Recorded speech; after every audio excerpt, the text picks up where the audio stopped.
मैं लड़का था, फिर भी 8 साल की उम्र से ही मुझे सब छमिया कहते थे। रायपुर। निक्की बजाज मई 2022 में राष्ट्रीय मीडिया की सुर्खियों में तब आई जब उन्होंने माउंट एवरेस्ट के फर्स्ट बेस कैंप तक 5,364 मीटर की ऊंचाई पैदल ही नाप दी। निक्की छत्तीसगढ़ की पहली और भारत की उन चुनिंदा ट्रांसजेंडर पर्वतारोहियों में शामिल है जो माउंट एवरेस्ट के फर्स्ट बेस कैंप तक पहुंची। माउंट एवरेस्ट पर चढ़ाई से 4 साल पहले 2018 में जेंडर बदलवा कर वो विकी से निक्की बजाज बनी। तब उनकी उम्र करीब 27 साल थी।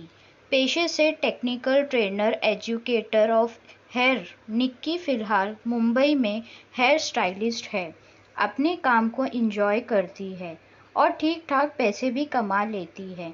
निक्की को 2018 से अब तक L'Oreal best hair stylist award, Miss Smart City Central India award मिल चुका है। 2020 में फ्रेंडशिप माउंटेनर पिक मनाली को उन्होंने फतेह किया।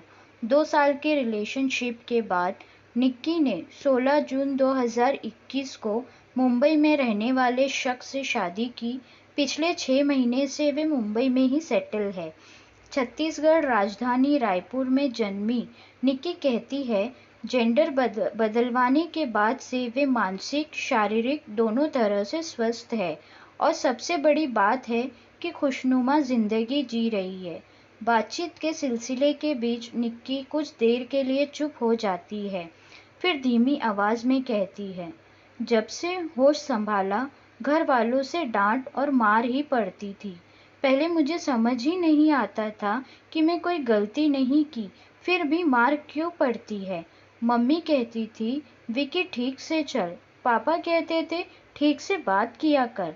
मैं लड़का था, फिर भी मुझे लड़कियों की तरह रहना, उनके साथ खेलना अच्छा लगता था।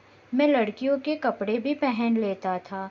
इन आदतों के चलते ही हर दिन मार पड़ती थी, ताने सुनने पड़ते थे। निक्की कहती है, एक उम्र के बाद धीरे धीरे शब्दों के मायने समझ आने लगे थे।